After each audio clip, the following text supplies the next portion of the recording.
नमस्कार। Economics Awadh classes YouTube channel पर आपका स्वागत है। आज की क्लास में हम लोग लगभग 25 बहुविकल्पी प्रश्नों को सॉल्व करेंगे।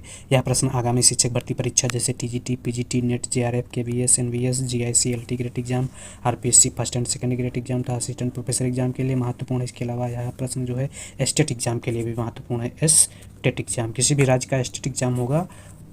टीजीटी और पीजीटी दोनों के स्टेट एग्जाम के लिए महत्वपूर्ण है तथा रिवीजन के उद्देश्य से भी यह प्रश्न महत्वपूर्ण है।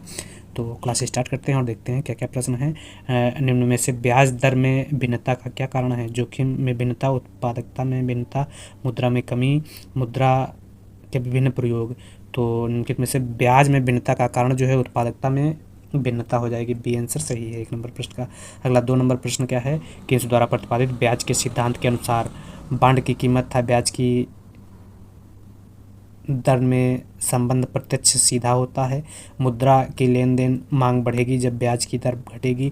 मुद्रा की सट्टा मांग घटेगी जब ब्याज की दर बढ़ेगी। मुद्रा की दूरदर्शी मांग बढ़ेगी जब ब्याज दर घटेगी। तो मुद्रा की सट्टा मांग घटेगी जब ब्याज दर बढ़ेगी। तो 2 नंबर प्रश्न का सही आंसर सी है।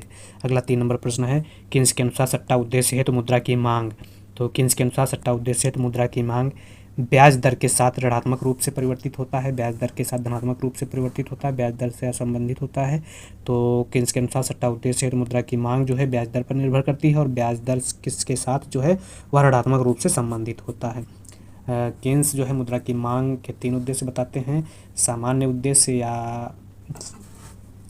आकस्मिक उद्देश्य, सट्टा उद्देश्य। तो और जो सामान्य उद्देश्य और आकस्मिक उद्देश्य जो है ब्याज दर पर निर्भर करती है और आय पर निर्भर करती है, जबकि सट्टा उद्देश्य जो है ब्याज दर पर निर्भर करती है। तो 3 नंबर प्रश्न का सही आंसर ए है। अगला 4 नंबर प्रश्न है तरलता जाल वह स्थित है जिसमें तरलता अधिमान वक्र एक्स अक्ष के समांतर हो जाता है, वाई अक्ष के समांतर हो जाता है, मूल बिंदु के प्रति उन्नतोदर हो जाता है, मूल बिंदु के प्रति नतोदर हो जाता है। तो तरलता जाल वह स्थित है जिसमें तरलता अधिमान वक्र एक्स अक्ष के समांतर हो जाता है। एक्स अक्ष के समांतर ए में दिया गया है। तो 4 नंबर प्रश्न का सही आंसर ए है। अगला 5 नंबर है किन्स द्वारा प्रयुक्त वर्षा दिवस संबंधित है? प्रभावपूर्ण मांग से, सट्टा उद्देश्य मांग से, लेन देन उद्देश्य मांग से, पूर्वोपाय उद्देश्य मांग से। तो किन्स द्वारा प्रयुक्त जो है वर्षा दिवस पूर्वोपाय उद्देश्य से संबंधित है। 5 नंबर प्रश्न का सही आंसर डी है। अगला 6 नंबर प्रश्न है निम्नलिखित में से किस एक के साथ तरलता जाल का मेल है? उत्पादन फलन से, श्रम मांग फलन से, मुद्रा मांग से, उपभोक्ता फलन से। तो तरलता जाल का मेल जो है वह मुद्रा मांग फलन से, मुद्रा की मांग फलन से तरलता जाल का संबंध है। अगला प्रश्न है निम्न चित्र में एक्स अक्ष पर प्रदर्शित की गई मुद्रा की मांग किस उद्देश्य हेतु की गई है? सतर्कता उद्देश्य, सौदे उद्देश्य और सट्टा उद्देश्य तो कोई नहीं। तो इस आरेख में जो मुद्रा की मांग है यह मुद्रा की मांग वह सट्टा उद्देश्य के लिए दिखाई गई है। 7 नंबर प्रश्न का सही आंसर सी है। अगला 8 नंबर प्रश्न है ऋण योग्य कोष सिद्धांत के प्रतिपादक हैं। तो ऋण योग कोष सिद्धांत के प्रतिपादक जो हैं वह प्रोफेसर बिक्सेल हैं। मुद्रा के कुछ अन्य सिद्धांत हैं, उन सिद्धांतों के बारे में मुद्रा ने ब्याज के कुछ अन्य सिद्धांत हैं, उन सिद्धांतों के बारे में भी जान लेते हैं। जैसे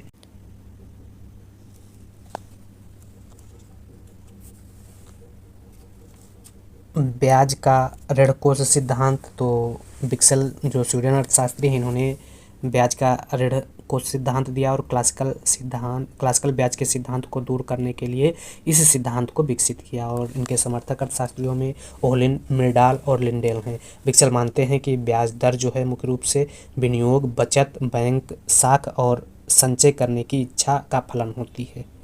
इसके अलावा किन्स का तरलता अधिमान सिद्धांत है जो किन्स ने 1936 में दिया था। और इसमें किन्स जो है मुद्रा की 3 उद्देश्य बताते हैं: लेन देन या व्यापारिक उद्देश्य, पूर्वोपाय या दूरदर्शिता उद्देश्य और सट्टा उद्देश्य। इसमें लेन देन या व्यापारिक उद्देश्य के लिए मुद्रा की मांग जो है आय पर निर्भर करती है, सट्टा उद्देश्य के लिए मुद्रा की मांग जो है आय पर निर्भर करती है और पूर्वोपाय उद्देश्य या दूरदर्शिता उद्देश्य के लिए मुद्रा की मांग आय पर निर्भर करती है और सट्टा उद्देश्य के लिए जो मुद्रा की मांग है वह ब्याज दर पर निर्भर करती है। इसके अलावा ब्याज का त्याग या प्रतीक्षा सिद्धांत सीनियर द्वारा प्रतिपादित किया गया। ब्याज का मनोवैज्ञानिक सिद्धांत इसे कहते हैं ब्याज का ऑस्टियन सिद्धांत या बावर्क द्वारा दिया गया। ब्याज का सीमांत उत्पादकता सिद्धांत का प्रतिपादन जो है वह प्रोफेसर माल्थस कैरे एवं वान थनन द्वारा दिया गया। और इसके अलावा ब्याज का समय अधिमान सिद्धांत प्रोफेसर फिशर द्वारा प्रतिपादित किया गया। ब्याज का प्रथम सिद्धांत जो है क्लासिकल अर्थशास्त्रियों द्वारा दिया गया और पूंजी प्रयोग के बदले पूंजी प्रयोगकर्ता द्वारा जो भुगतान किया जाता है उसे ब्याज कहा जाता है। पूंजी प्रयोग के बदले प्राप्त प्रतिफल जो होता है वह ब्याज कहलाता है। क्लासिकल अर्थशास्त्री या मार्शल जो है ब्याज का सिद्धांत देते हैं, जिससे मांग पूर्ति का सिद्धांत भी कहा जाता है। क्लासिकल अर्थशास्त्रियों ने ब्याज को बचत तथा विनियोग का फलन माना है तथा मानते थे कि ब्याज दर केवल अमौद्रिक कारकों द्वारा निर्धारित होती है। अगर ब्याज किसे कहा जाता है तो बात की जाए, मार्शल बताते हैं कि ब्याज किसी बाजार में पूंजी के प्रयोग की कीमत होती है। मेयर्स कहते हैं ब्याज वह कीमत है जो कि उधार देय कोष में प्रयोग के लिए दिया जाता है। तो यह ब्याज के संबंध में कुछ महत्वपूर्ण बातें थी। अगला प्रश्न है, तो ब्याज के ऋण कोष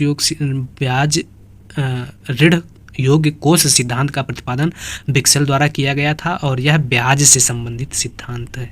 अगला प्रश्न, ब्याज का समय अधिमान सिद्धांत किसके द्वारा दिया गया? केन्स द्वारा, फिशर द्वारा, बिक्सेल द्वारा, बामबावर्क द्वारा। तो फिशर द्वारा दिया गया था। बामबावर्क या इसे ऑस्ट्रेलियन सिद्धांत कहते हैं या मनोवैज्ञानिक सिद्धांत ब्याज का कहते हैं। अगला है 10 नंबर, तरलता समग्रों को किस रूप में वर्गीकृत किया जाता है?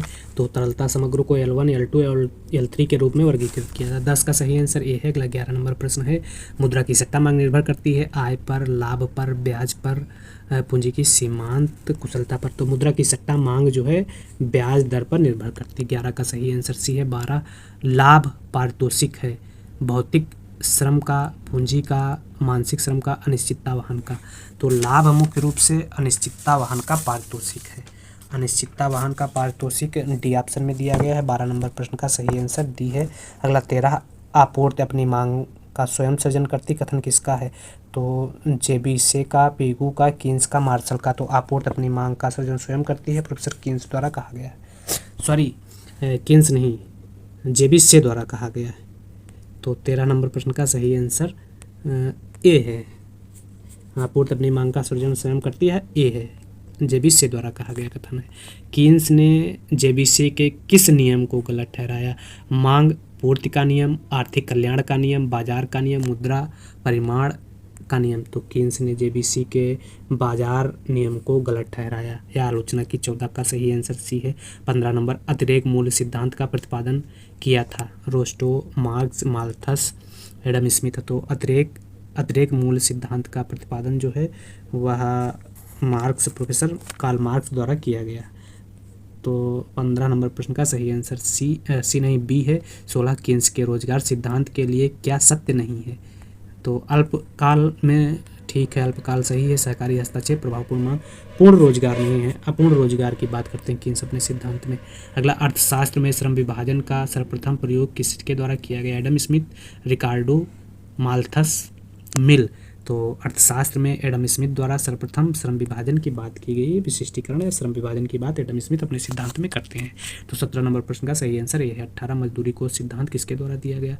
माल्थस, जेएस मिल, एडम स्मिथ, रिकार्डो। तो मजदूरी कोष सिद्धांत जो है वह जेएस मिल द्वारा दिया गया। और मजदूरी कोष सिद्धांत की जो आधुनिक व्याख्या है वह जॉन रॉबिन्सन द्वारा की गई थी। मजदूरी के संबंध में मुख्य रूप से अर्थशास्त्र में 3 सिद्धांत प्रचलित हैं। मजदूरी का क्लासिकल सिद्धांत जिसके प्रतिपादक रिकार्डो हैं, मजदूरी का आधुनिक सिद्धांत जिसे मजदूरी कोष सिद्धांत भी कहा जाता है, और इसके वैज्ञानिक व्याख्या जो है वह रॉबिन्सन द्वारा की गई, और मजदूरी का आभास लगान सिद्धांत जिसके प्रतिपादक मार्शल को माना जाता है। और कीन्स का रोजगार व आय सिद्धांत जुड़ा है ऐच्छिक बेरोजगारी से, रोजगार से, संरचनात्मक बेरोजगारी से, अनैच्छिक बेरोजगारी से। तो कीन्स का रोजगार व आय सिद्धांत जो है अनैच्छिक बेरोजगारी से जुड़ा है। 19 नंबर प्रश्न का सही आंसर क्या हो जाएगा? डी। अगला 20 नंबर, मैन एंड इकोनॉमिक पुस्तक के लेखक हैं Robert Mundell. Man and economic पुस्तक के लेखक हैं। अगला, वर्तमान में राष्ट्रीयकृत बैंकों की संख्या कितनी? तो वर्तमान 11, 12, 19, 27। तो 12 वर्तमान में राष्ट्रीयकृत बैंकों की संख्या है। क्राउडिंग आउट प्रभाव क्या है? निवेश में कमी, निवेश में वृद्धि, उद्योगों को हटाना, सरकारी व्यय में वृद्धि के प्रभाव से निजी व्यय या निजी निवेश में कमी। क्या है, क्राउडिंग आउट कहलाता है। तो 22 नंबर प्रश्न का सही आंसर डी है। अगला 23, किन्स के रोजगार सिद्धांत का मूल बिंदु है। तो प्रभावी मांग, समग्र पूर्ति, प्रभावी पूर्ति। तो किन्स के रोजगार सिद्धांत का मूल बिंदु जो है वह प्रभावी मांग है। प्रभावी मांग ए में दिया गया है, ए आंसर सही है। अगला प्रश्न है निम्न चित्र में प्रदर्शित है। तो इसमें D0 से D1 की तरफ अगर बढ़ेंगे तो मांग में कमी को दिखाया गया है। मांग में कमी डी में दिया गया है। और मांग की लोच अगर इसमें ज्ञात करना है तो मांग की लोच ज्ञात करने के लिए dx अपान dq dx dq अपान dp इंटू पी अपान क्यू। तो क्वांटिटी इसमें कितनी है, क्वांटिटी 2/-10 से माइनस प्लस हो जाएगा, गुणे और पी कितना है, प्रारंभिक मूल्य कितना हो जाएगा 8 प्रारंभिक मात्रा जो हो जाएगी 10 हो जाएगी। तो यह 2 5 8/50 तो 2, इसको जब काटेंगे तो यह आंसर आ जाएगा लगभग 0.16 आ जाएगा। तो ए आंसर सही हो जाएगा 25 नंबर प्रश्न का आंसर। अगला 27, उत्पादन सिद्धांत के प्रसार पथ अनुरूप हैं एंजल वक्र के, बजटीय तंगी के, आय उपभोग वक्र के, कीमत उपभोग वक्र के। उत्पादन सिद्धांत में प्रसार पथ अनुरूप है। तो उत्पादन सिद्धांत में प्रसार पथ जो है वह आय उपभोग वक्र के अनुरूप है। 26 नंबर प्रश्न का सही आंसर सी है। अगला 27, उत्पादन साधनों के प्रतिस्थापन लोच सदैव, उत्पादन साधनों की प्रतिस्थापन लोच सदैव धनात्मक होती है और प्रतिस्थापन प्रभाव हमेशा, तो प्रतिस्थापन प्रभाव हमेशा ऋणात्मक होता है। तो इस प्रकार से आज की क्लास में हम लोगों ने 28 बहुविकल्पी प्रश्नों को सॉल्व किया, जो आगामी शिक्षक भर्ती परीक्षा के लिए महत्वपूर्ण है और रिवीजन के उद्देश्य से भी महत्वपूर्ण है। इकोनॉमिक शब्द क्लासेज यूट्यूब चैनल पर अगर आप पहली बार विजिट कर रहे हैं तो चैनल को सब्सक्राइब करें, अपने हित मित्रों तक शेयर करें और वीडियो को लाइक करें।